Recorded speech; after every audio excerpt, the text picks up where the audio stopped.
Today's webinar is about social entrepreneurship, combining social impact and economic business model. In our opinion, it's an important topic and very actual and a very actual topic. I don't know what level of knowledge you have, so I'll start right from the beginning. We've got about 45 minutes and then the opportunity for the live attendances for a Q&A. Okay, let's start. My name is Matthias Henel. I'm the cluster manager of the social economy cluster of the Mannheim Economic Development Department. Feel free to follow our LinkedIn channel of the cluster if you want to stay informed about what we do and why we do it. What do I have planned for you today? Firstly, I will briefly explain the cluster and the how and the why. In the next section, I'll define exactly what social entrepreneurship is, in our opinion. Yeah. The next two sections are about the main components of social entrepreneurship, or two of the main components, the impact model and the business model. Yeah. And in the last section, I will explain how and why social entrepreneurs need to cleverly bring the two inherent models together in order to succeed. But first, I would like to say that the city of Mannheim is following a cluster strategy. And in recent years, 4 clusters have been established. Each of the cluster is building a support system for their own stakeholder, for others, that's other companies, yeah, but for their own stakeholders. The 4 clusters are medical technology, smart industries, green industries, and most recently, social economy. You can see various stakeholders in my cluster around the circle. It's science, it's administration, impact investors, and social multipliers. Social multipliers such as foundations, certain associations, and so on. And you can see my companies, the social enterprises, in the center of the circle. Yeah. This is the target group for which I'm building a support system. Social enterprises want to achieve a social impact with an economic business model. That's important to know from the beginning. That's our definition. Yeah, I come back to this later. Social enterprises, and that's also important to know. Social enterprises can and have to realize profits. Yeah, because they are enterprises. Yeah. But you also can see a second group for whom I'm not developing support programs directly. Yeah, but who are very important in conjunction with social enterprises.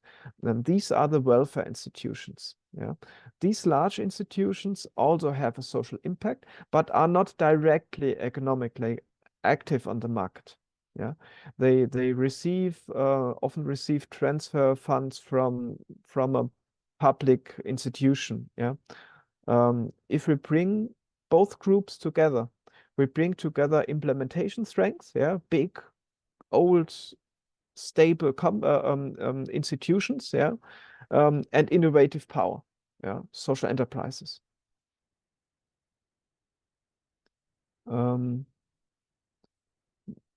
Now let me explain to you what social entrepreneurship is and why a business development institution like us should be involved in it.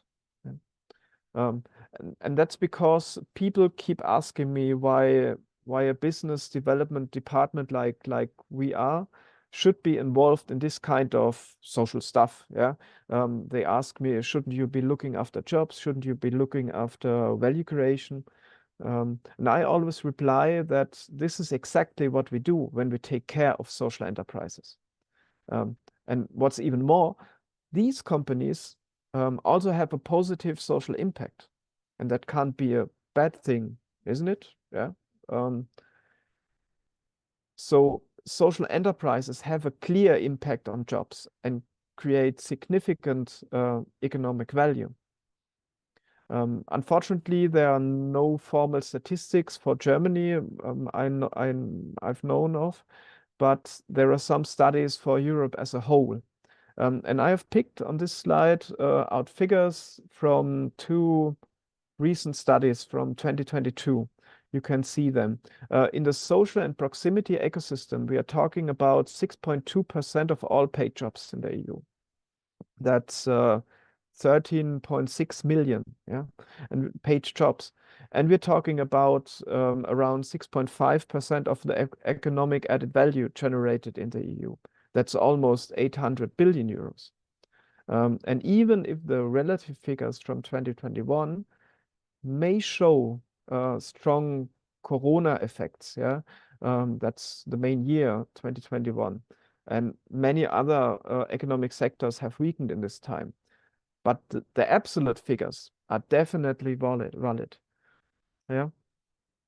The European Commission has recognized this and proclaimed the social economy as the 14th industrial ecosystem in 2021.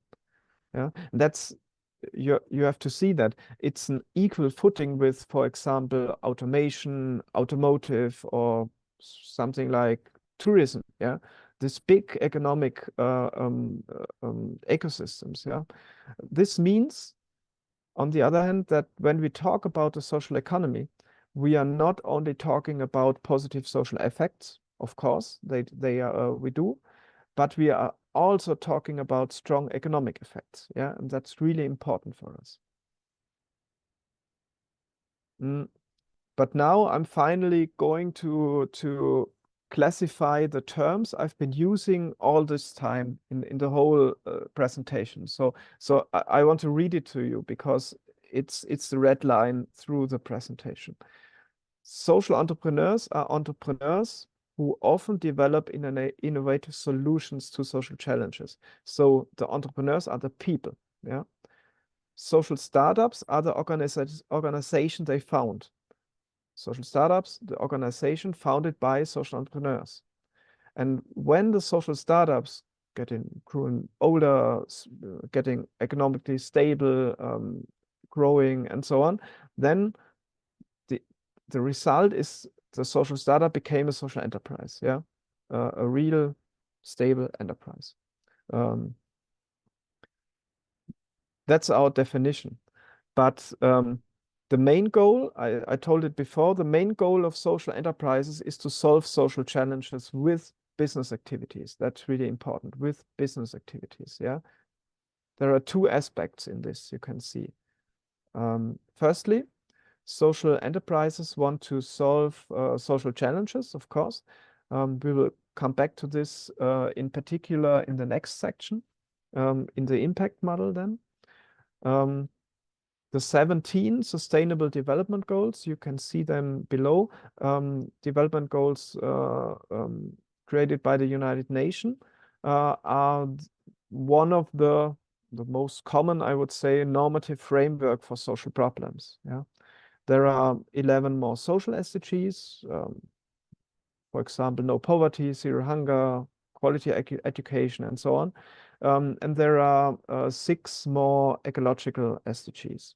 You can say clean water, climate action. Yeah, but in my opinion, it is pointless to strictly separate the SDGs in social and ecological, because environmental and social sustainability always play together. Social impact is therefore the main goal of social enterprises. And to finance the social impact, they earn money with entrepreneurial activities. That's the second side.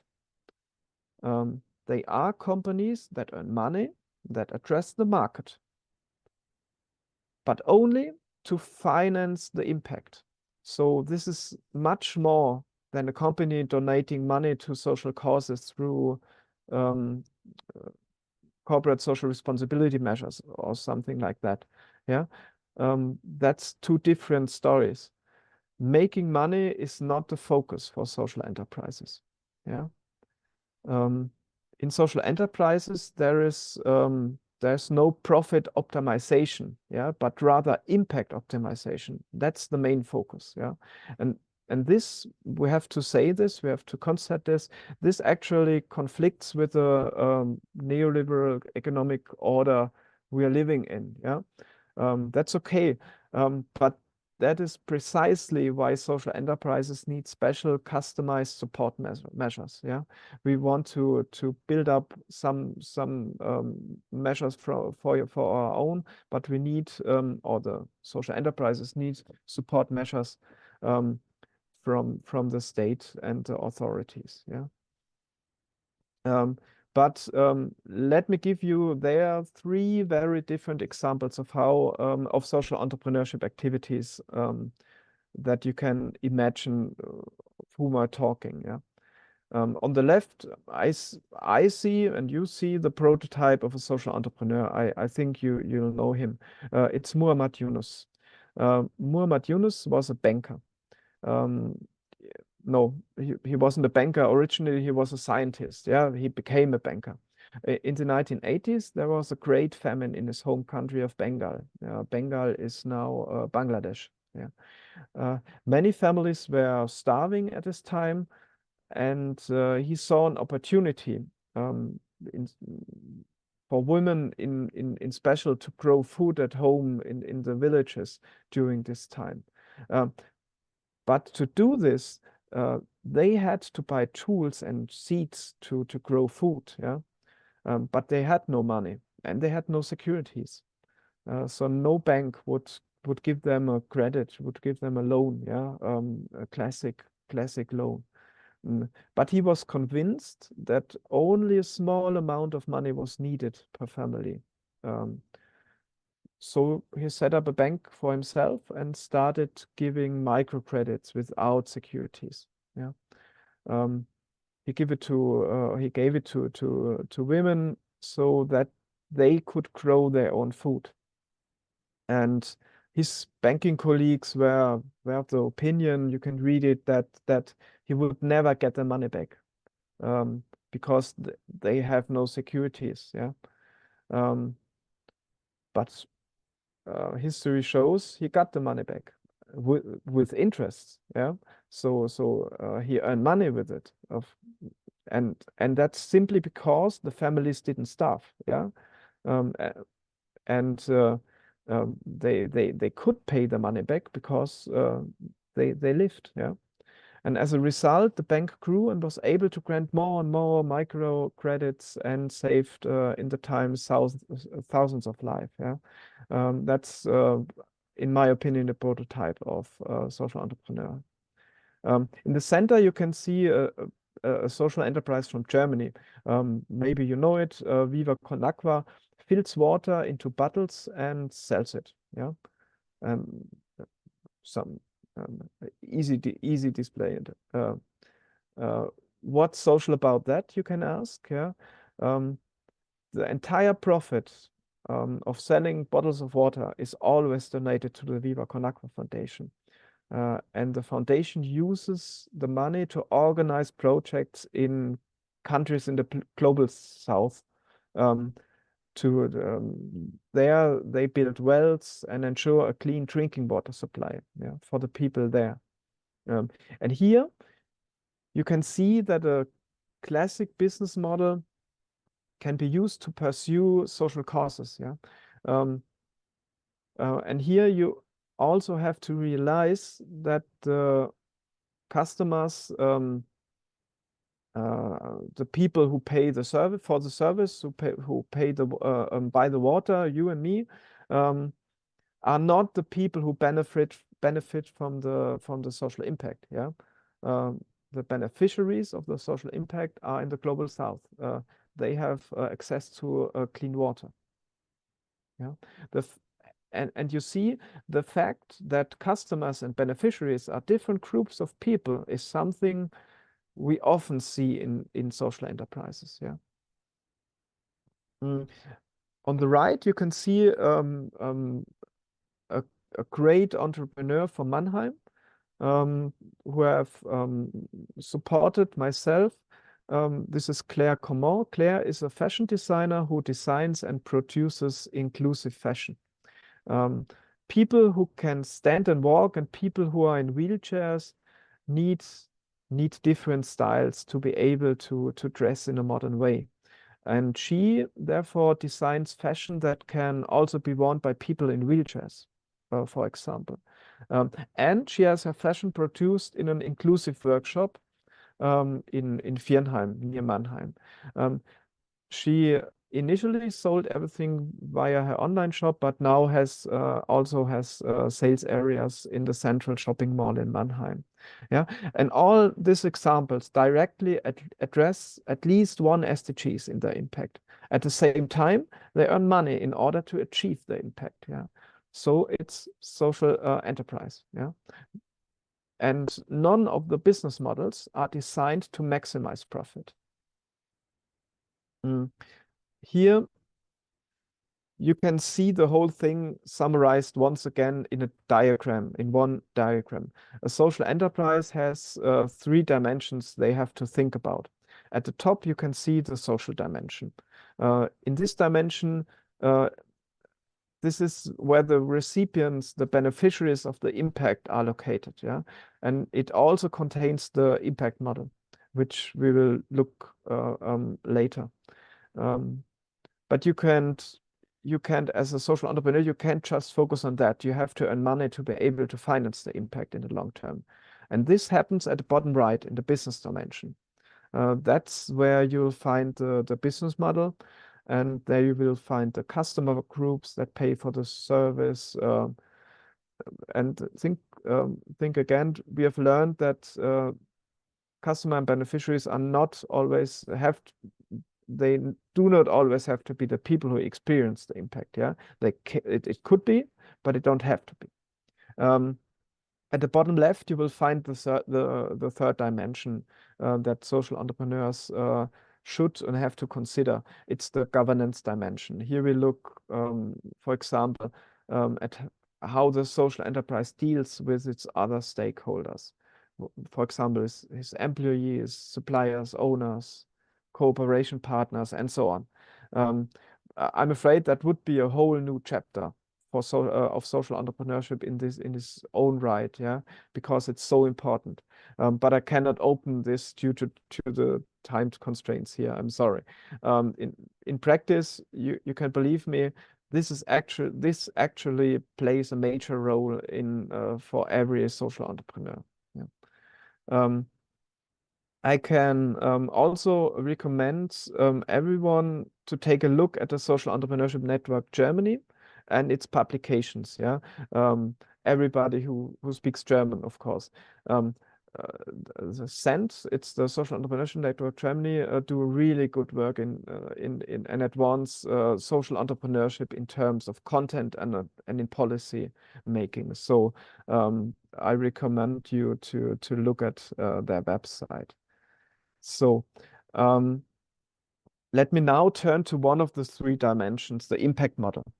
The impact model you see there is a conceptual illustration of the way in which an organization's specific actions have a social impact for the beneficiaries. So and if you think of the 3 examples above, the beneficiaries in the Grameen Bank example are the families who have received microcredit. In the Viva Con Agua example, they are the groups of people in the countries of the Global South who now have access to drinking water, to clean drinking water, because Viva Con Agua has built wells. And at Claire's example, the beneficiaries are on the one hand, the disadvantaged people in the wheelchairs who can wear inclusive clothing, as well as the disadvantaged employees who are able to work in the inclusive workshop, yeah, because they have jobs now. And all of these groups receive social impact, but that's the groups, that's the target groups. That's not yet the social, the impact model. Yeah, the impact model is, you can see it is much more than just saying what is the social problem we want to solve and who are the people we can benefit with the social impact. Yeah, that's the first position. But the impact model must also show the way to get there with all the intermediate steps. Yeah, and this is never easy. Yeah? In startup counseling for social entrepreneurs, as we do it, we usually start with the impact model because that's the starting point for every social entrepreneur. There are several methods for defining impact in concrete terms and showing how to achieve it. Yeah, some are simpler, some are more complex, of course. But I will show you one very common method below. It's the IOI method. Input, output, outcome, impact, IOI. If you're interested in finding out more, I recommend the Fineo course book Wirkung, which you can download free of charge from the Fineo website. And it's I looked it up. It's also available there in several languages. Yeah. Here you can see the so-called impact stairs. Yeah, the stairs have a total of 7 steps that build on each other. You only reach the higher level when you have walked the previous one. Level 0 is the input of the social enterprise. Yeah, that's what you do. Levels 1 to 3 are the output. You can usually measure the success of the output quite easily. Yeah. Levels 4 to 6 are the outcomes. And stage 7 is the real impact, yeah, in especially the final stage that you really want to achieve as a social entrepreneur.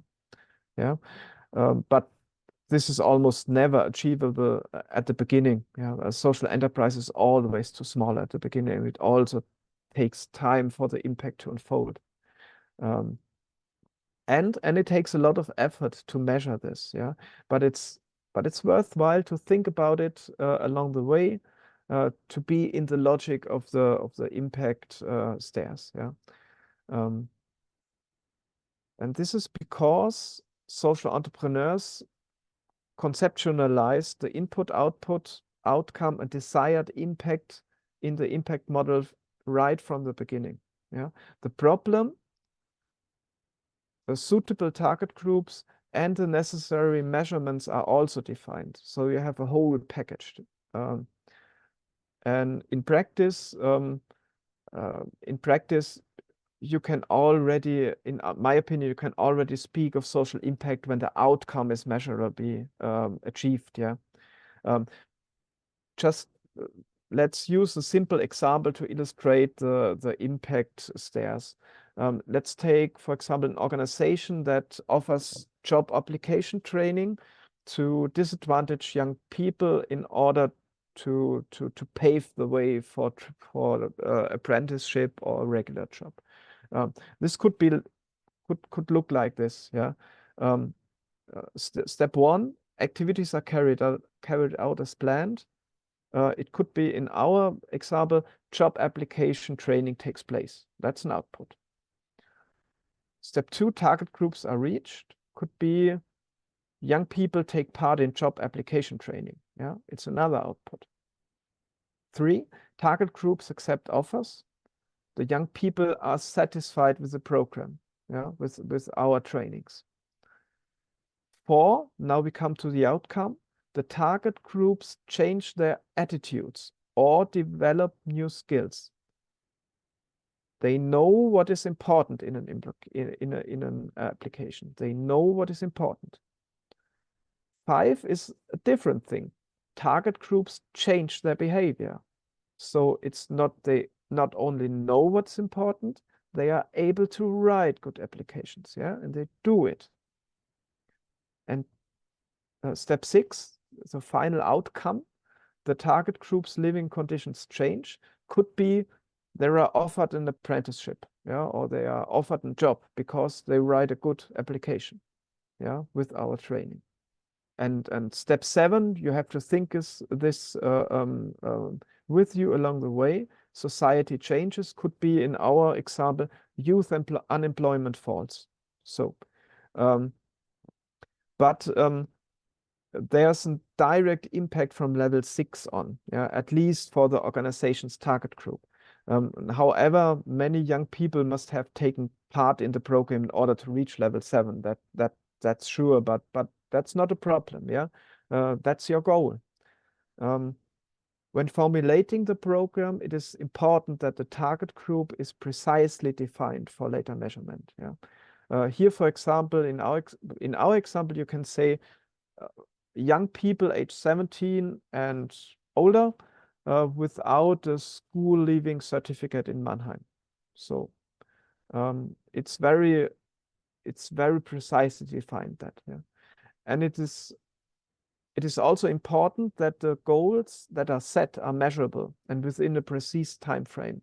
For example, 50% of young people who have received job application training will have an apprenticeship or a job no later than 1 year later. So that's a clear, measurable goal with a precise time frame. Just a simple example. The impact model is a big topic for every social entrepreneur. So just in a nutshell. So much for the impact stairs and the IOI model at this point. Yeah. Let's now move on to the second dimension, the business dimension, and more specifically to the business model of social enterprise. A business model describes the basic principle according to which an organization creates and captures value. Okay, this is generally true for every company. Yeah, an entrepreneur generates economic value, and the business model describes exactly how this works. Yeah, it's general. But for social enterprises, it goes even further. The fundamental task of the business dimension of a social enterprise is to financially secure the impact model. Yeah, no profit maximization, but impact maximization or optimization. The economic value created serves to finance the social impact of the social enterprise. And as I mentioned above, we therefore always create the impact model in advance when providing startup advice. Yeah, because only then we know, or we do know, what the business model is supposed to finance. Yeah, they have to fit to each other. That's the next chapter. We come to this later. We have also heard above that customers and beneficiaries do not have to be the same target groups for social enterprises. But they can be, but it don't have to be. We also have heard that social enterprises do not work to maximize profit, but to maximize impact. So that's important. In addition, it could happen that for individual impact models, there is no market that can finance the impact model alone. So you have to find indirect customers who have an interest in financing the impact. All these points make it much more individual and often more complex to find a functioning business model for social enterprises. They also often they often change with the development of the company and the size of the social impact. Yeah, you have to change that eventually. Here are some examples of business models that regularly occur in practice. It's B2C, you'll know them. It's B2C, business to customer. Example of Grameen Bank from earlier. The beneficiaries here also are the customers, and they pay for the service. Yeah, because it's a microcredit, so with interests. The same applies to B2B, business to business, B2G, business to government. In the former, companies are the customers, and in the later, for example, local authorities like municipalities or some other institutions are the customers. And if they do a tender for socially produced goods, yeah, that could be a B2G model. Donations and sponsoring are two different things. Yeah, you have to be careful about that. Donations are given without a direct exchange of service because the donor wants to support the social impact. But sponsoring involves a direct exchange of services. For example, sponsorings are given in return for the sponsor's logo being stuck on the products or something like that. Yeah, so it's a direct exchange of services. Yeah, you give me the money, I can do my impact, and you give you get attention for this. So. And this also has a different tax status, yeah. At least in Germany, of course. So you have to know the difference. Last of this, project funding and public transfer payments. They are not really similar, but very similar. In the case of the former, foundations or funding projects often provide funds for social enterprise projects that aim to achieve a desired social impact. Yeah, it's a one-time tender, or it's the time where this is done. Yeah. In the case of the public transfer payments, there are often legally regulated payments for service providers that provide the desired social services in this legally regulated um,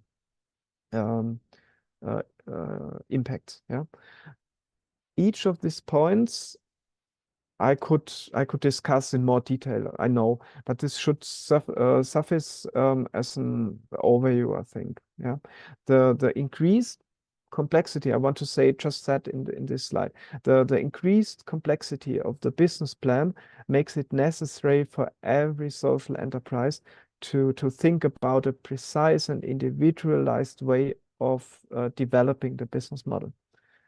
You should try it out in practice, and also have to change it if necessary. And it's important that the business model also fits the impact model. Yeah. We will now move on to the last section where we'll discuss this. How can you successfully combine the impact model with the business model? And remember, for a social entrepreneur, business model is there for financing the desired social impact. Yeah, I already said that, but it's really important. Successful social entrepreneurs manage to combine their impact and business models with one another skillfully. The goal of this combination is to ensure that both strategies promote each other, do not hinder each other. Yeah, but how can we do it? I will show you some examples. As I said, we usually look in our startup consulting for social entrepreneurs, we look at the impact model at the start of a business consultation. Yeah. Then we talk roughly about how the social impact can be financed via some kind of business or via the business model. How could it look like? And then it would be a good time to visualize this, to visualize both. Yeah. The impact model and the business model.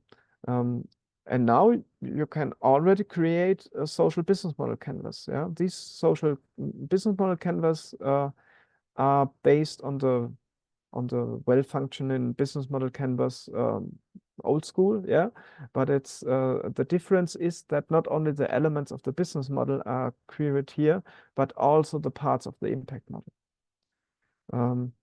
You can find on internet, you can find various social business model canvases. Yeah, you can use what you like. We use this one. For example, it's from the Social Innovation Lab and visually combines impact and business very well, in our opinion. You can do this digitally, yeah, but if you do it together, it's always a good idea to actually print a canvas as large as possible and hang it on the wall. And if we have a team for a startup in our consulting, all team members have to work on it together at the same time and discuss it in order to gain the same understanding of the impact and the business. Um, in this canvas, you can enter your answers, to the questions. We use different colored post-its. One color for the impact model, another color for the business model, and you can then see very clearly which topics are exclusively covered by the impact model and which are exclusively covered by the business model.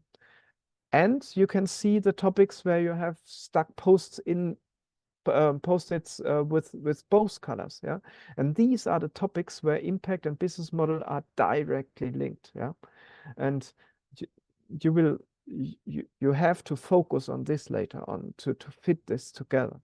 And if you come to a point during the development of the canvas, that's not unusual and it's not a problem, where important aspects contradict each other, you can change them. You can remove post-its, put others up, move them. And if the contradictions cannot be resolved, to your pleasing, you can also go back to the impact model, adapt the impact model, or you can go back to the business model and make it more suitable for your impact. That's the work in progress you have to do at the beginning. But once you are satisfied with this, you can start planning your startup. Really start to plan your startup. Necessary finances are finalized. Possibly you need a complete financial section of a business plan. You discuss or examine possible legal forms for your startup. Maybe you do a prototype of the product or of your service. You do customer surveys, in small scale customer survey, and you should launch the company on the market, as quickly as possible, and this with minimal risk, because the feedback of the customers, the feedback you get flows directly back into the process and into the canvas.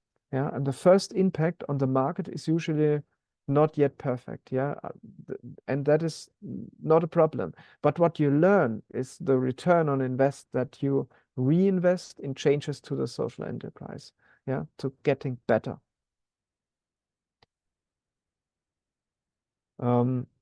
On this slide, I would like to show you a small classification of the types of typical social enterprises and how they combine the business model and the impact model.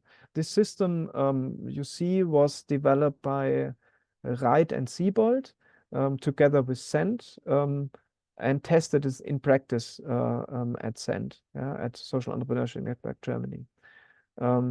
I like it personally very much for understanding different types of social enterprises and also for recognizing why they have chosen their business model, the special business model they used for their impact model, why they combined this. You can see it very good. I explain it to you. On the left, you can see how social enterprises generate the money to finance their social impact, via the market.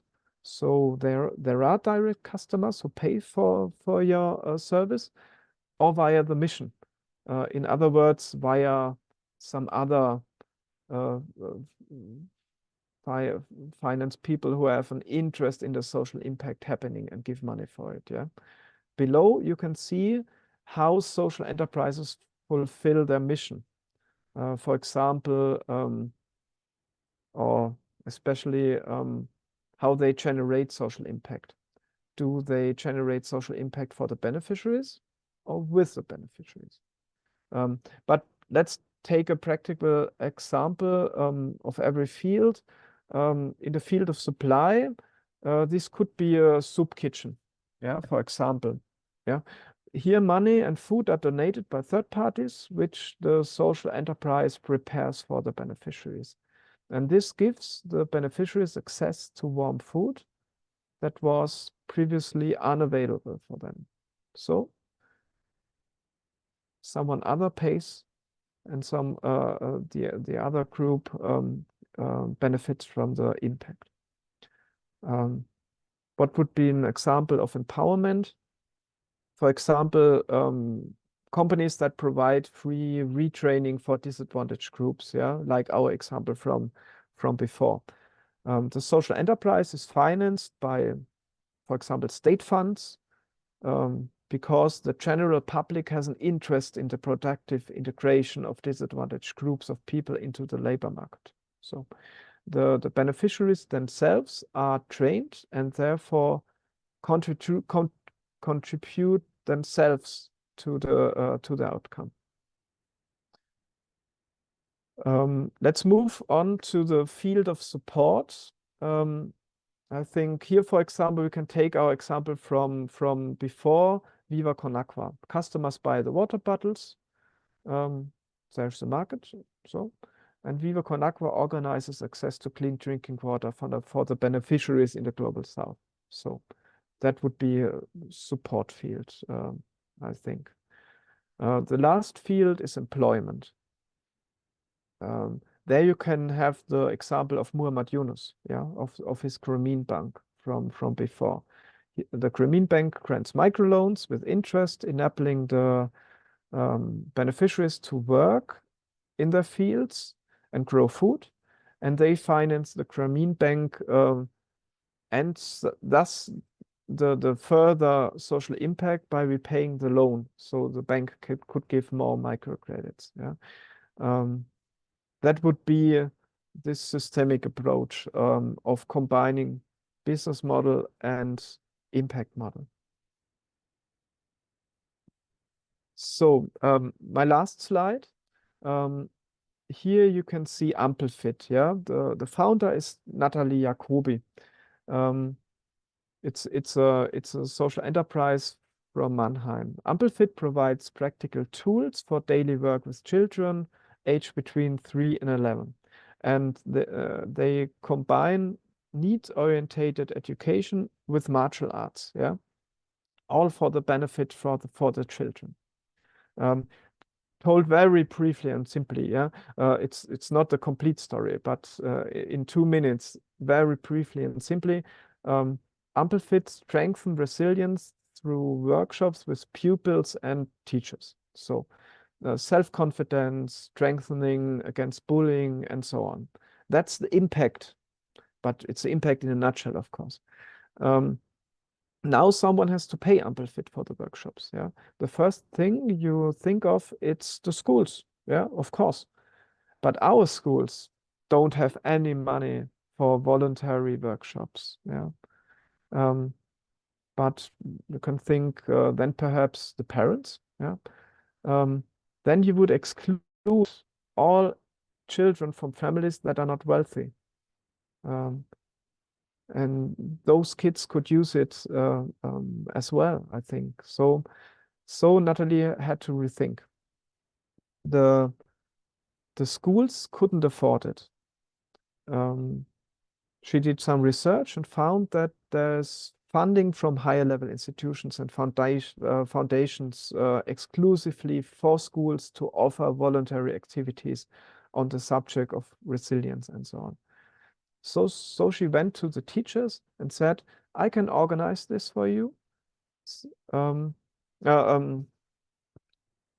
just have to submit an application here, or you have to submit an application there.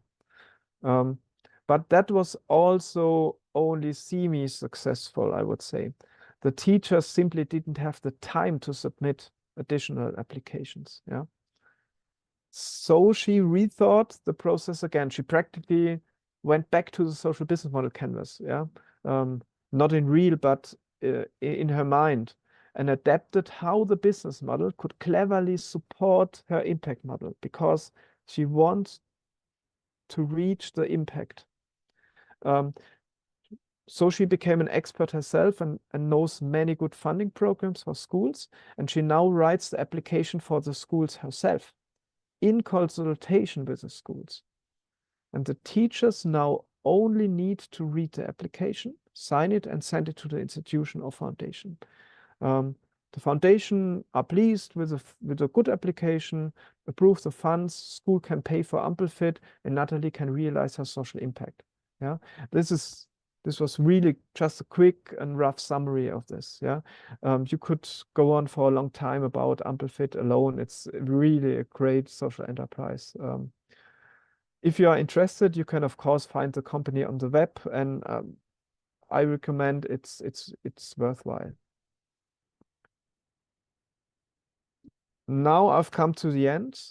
Finally, I would like to give you a few reading recommendations that have helped at least me a lot in my work. Yeah.